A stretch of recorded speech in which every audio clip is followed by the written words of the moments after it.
ایلا کے بارے میں آج ہم انشاءاللہ پڑھیں گے۔ تو ایلا یہ زمانہ جاہلیت کی ایک قسم کی طلاق تھی۔ اب یہ شریعت نے اس کا حکم طلاق والا تو باقی رکھا کہ واقعی ایلا سے آگے صورتیں بیان ہوں گی کہ طلاق واقع ہو سکتی ہے، لیکن اس کی حدود اور قیود شریعت نے متعین کر دی۔ ایلا کا لفظ ہو سکتا ہے آپ میں سے کوئی پہلی دفعہ سن رہا ہو کہ ایلا کسے کہتے ہیں۔ ایلا کا لغوی معنی یہ ہے کہ قسم اٹھانا، اور اصطلاحی معنی یہ ہے کہ شوہر یہ قسم اٹھائے کہ اللہ کی قسم میں اپنی بیوی سے جماع نہیں کروں گا، یا اللہ کی قسم میں اپنی بیوی سے قربت نہیں کروں گا، یا وطی نہیں کروں گا، یا قریب نہیں جاؤں گا۔ تو یہ ایلا والی قسم ہے۔ اب اس کے بعد ایک تو سب سے پہلے یہ آگے بڑھنے سے پہلے یہ ذہن میں رکھیں کہ کوئی شخص اگر یہ کہہ دے، کیونکہ ایلا کے اندر ایک تعلیق کا مسئلہ بھی آتا ہے کہ معلق کرنا، کہ اگر کوئی شخص یہ کہے کہ اللہ کی قسم اگر میں بیوی کے قریب گیا تو میرے اوپر حج ہے، تو اس کے اوپر حج کرنا یہ ضروری ہو جائے گا۔ یا یوں کہے کہ اللہ کی قسم اگر میں بیوی کے قریب گیا تو میرے اوپر اتنے روزے ہیں، تو اسے روزے رکھنا یہ ضروری ہو جائیں گے۔ یہ بھی ایک مسئلہ ذہن میں رہے۔ اب اصل میں ایلا کی دو قسمیں ہیں، ایک ہے ایلا مؤقت اور ایک ہے ایلا مؤبد۔ یہ دو قسمیں ایلا کی ہیں۔ اب ایلا مؤقت تو لفظ ہی سے واضح ہے کہ شوہر قسم اٹھانے والا وقت کی قید لگا دے کہ اللہ کی قسم میں اپنی بیوی کے 4 ماہ یا اس سے اوپر کی قسم اٹھائے کہ میں قریب نہیں جاؤں گا، تو یہ ایلا مؤقت ہوتا ہے۔ اب اگر شوہر نے قسم اٹھا لی کہ اللہ کی قسم میں 4 ماہ بیوی کے قریب نہیں جاؤں گا، تو ایسی صورت کے اندر اگر وہ 4 ماہ تک نہیں جائے گا تو 4 ماہ گزرنے کے بعد وہ طلاق بائن واقع ہو جائے گی، اور جیسے ہی 4 ماہ مکمل ہوں گے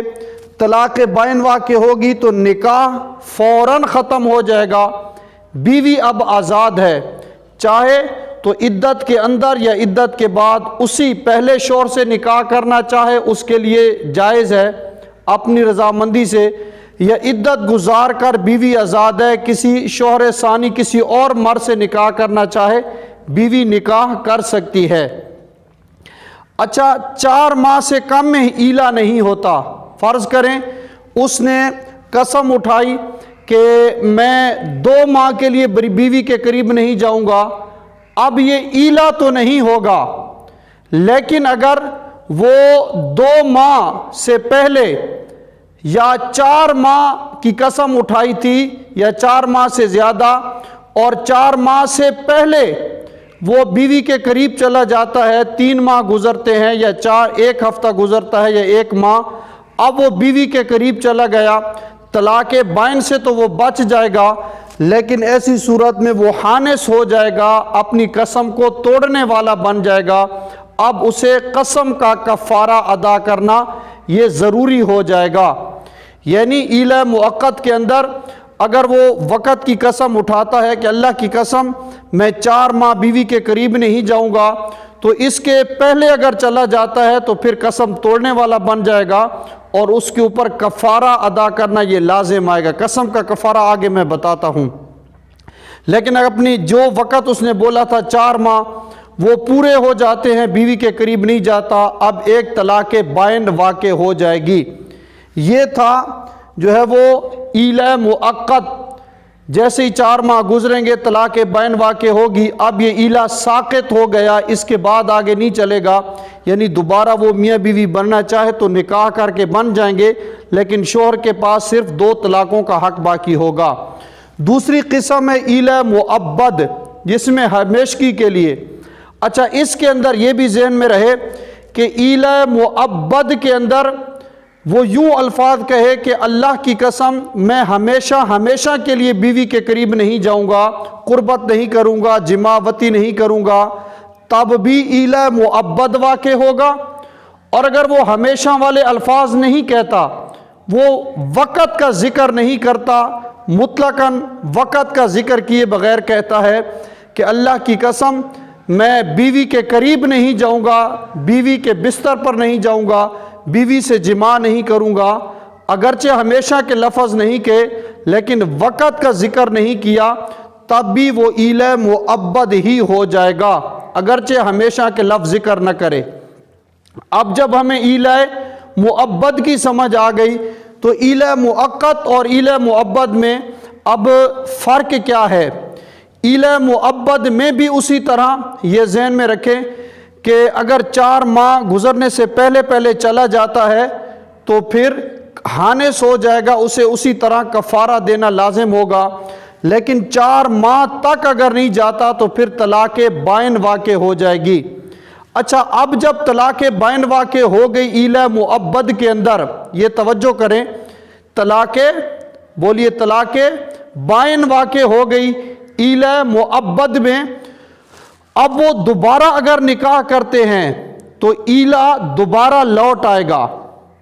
ایلہ مؤقت کے اندر ایلہ دوبارہ یہاں ساقط ہو گیا تھا، لیکن جب طلاق ایلہ معبد کے اندر طلاق بائن پہلی مرتبہ پڑی، 4 ماہ قریب نہیں گیا، دوبارہ نکاح کیا تو ایلہ دوبارہ لوٹ آئے گا، اور پھر اگر 4 ماہ درمیان میں جائے گا تو حانث ہو جائے گا، لیکن اگر پھر 4 ماہ نہیں جاتا تو دوسری طلاق بائن واقع ہو جائے گی۔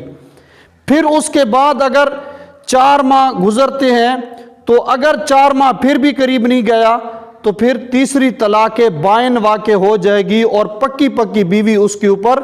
حرام ہو جائے گی، اب وہ اس کی بیوی نہیں رہی۔ بات آپ سمجھے؟ یعنی پہلی مرتبہ اگر ایلہ معبد میں 4 ماہ، پہلی تو بات یہ ہے کہ اگر 4 ماہ سے پہلے چلا گیا تو ایسی صورت کے اندر وہ اس کو قسم کا کفارہ دینا ہوگا، اور اگر 4 ماہ وہ قریب نہیں جاتا تو ایسی صورت کے اندر پھر وہ طلاق بائن ہو جائے گی۔ اس کے بعد پھر اگر وہ نکاح کرتے ہیں اور اگلے 4 ماہ گزر جاتے ہیں، درمیان میں اگر چلا گیا تو پھر تو حانث ہو جائے گا، ایلہ ختم ہو جائے گا، لیکن 4 ماہ پھر قریب نہیں گیا، پھر دوبارہ طلاق بائن واقع ہو جائے گی۔ اس کے بعد مرد کے پاس پھر بھی ایک طلاق کا اختیار ہے، اگر پھر وہ 4 ماہ بعد نہیں جاتا تو تیسری طلاق بھی واقع ہو جائے گی، اب بیوی اس کے اوپر پکی حرام ہو جائے گی۔ اب وہ بیوی عدت گزارنے کے بعد اپنی مرضی سے کسی شوہر ثانی کے ساتھ نکاح کرے، اور وہ یا تو اپنی مرضی سے طلاق دے دے یا فوت ہو جائے، بیوی کی پھر عدت گزرے، اب پھر اپنی مرضی سے بیوی اس شوہر اول جس نے ایلہ کے ذریعے بیوی کو حرام کر دیا تھا اس کے ساتھ نکاح اس کا ہو سکتا ہے۔ اب جب نکاح ہو جائے گا، اب ایلہ تو ختم ہو گیا لیکن قسم دوبارہ رہے گی، اب نیا نکاح یعنی 3 طلاقیں ہونے کے بعد اب جب نیا نکاح ہوا،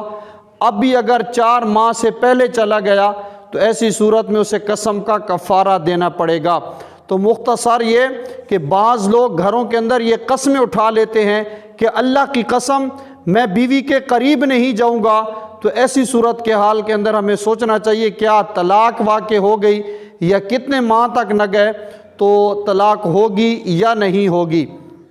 اب اس کے اندر یہ 2 صورتیں ایلہ مؤقت اور ایلہ معبد، یہ بھی ذہن میں رہے کہ ایلہ کرنے والا اس کا ایلہ ہوگا کہ جو ایلہ کا اہل ہو، اور ایلہ کا اہل وہی ہے جو کہ طلاق کا اہل ہو۔ مثلا نابالغ طلاق کا اہل نہیں ہے، نابالغ نے طلاق دی 100 مرتبہ بھی دے اس کی طلاق واقع نہیں ہوگی۔ اچھا، اسی طرح عاقل نہیں ہے، غیر عاقل ہے، مجنون ہے، پاگل ہے، بالکل پاگل ہے، اگر وہ طلاق دے گا تو طلاق واقع نہیں ہوگی۔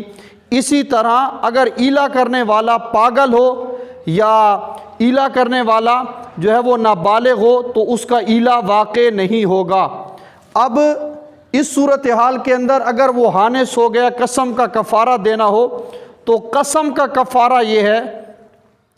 کہ وہ شخص سب سے پہلے 10 مساکین کو کھانا کھلائے یا 10 مساکین کو درمیانی درجے کے کپڑے پہنائے۔ بات آپ سمجھ گئے؟ 10 مسکینوں کو کھانا کھلائے یا 10 مسکینوں کو کپڑے پہنائے، اب یہ اس کے اختیاری یہ عمل ہے، یا تو کھانا کھلا دے صبح شام کا یا پھر کپڑے پہنا دے۔ اگر یہ عمل نہیں کر سکتا تو پھر 3 دن کے مسلسل روزے رکھے، لیکن یہ اس وقت 3 دن کے روزے رکھنے ہیں جب کھانا نہیں کھلا سکتا۔ ہاں اگر کھانا کھلا سکتا تھا، قدرت تھی، اور اس کے باوجود اس نے روزے رکھنے شروع کیے تو قسم کا کفارہ ادا نہیں ہوگا، بلکہ یہاں تک کفاروں کے اندر یہ مسئلہ آتا ہے شرعی کہ ایک شخص جو ہے وہ کھانا کھلانے پر قدرت اس کی نہیں تھی تو اس نے روزے رکھنے شروع کیے، یہاں تک کہ 2 روزے رکھے تھے، 1 روزہ باقی تھا کہ کھانے پر اس نے قدرت حاصل کر لی، تو اب اس کا جو ہے وہ 2 روزے وہ چلے جائیں گے، کفارے میں نہیں گنے جائیں گے۔ اب اسے دوبارہ 10 مساکین کو کھانا کھلانا پڑے گا، یا کپڑوں پر قدرت آ گئی تو کپڑے پہنانے پڑیں گے۔